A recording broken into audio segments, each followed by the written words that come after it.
เอาละครับผมหน่วยชุบมือสนายเอายับเข้ามาตัวน้อยพอได้มีปีกมีหางมีลีลาท่าทางบ่มีนั่นเคยบ่แม่นนักล่ามันต้องมีท่าทางจังน้อยครับผมอย่าลืมนะครับเด้อลงกระตานี่เส้นหมานมาอีกแล้วเส้นหมานมาอีกแล้วโอ้ต้องมาฮอดโดดตุ้มโดดตามโดดบ่ได้โดดห้องให้พ่อให้ใกล้ขันตัวใดบ่ได้โดดนี่พ่อจะห้องให้ใกล้ขันครับผม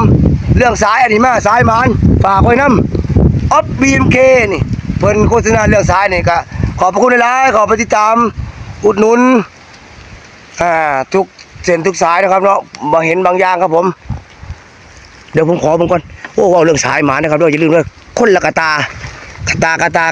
จับได้วางเลยของดีสั่งแล้วซื้อแล้วไม่ผิดหวังมาหน่วยชูบเนาะโอ้ยอยากเปิดเผยฐานเนี่ยพี่น้องเอาแล้วครับระยะ 2,200 หลาเอาแล้วครับท่านผู้ใกล้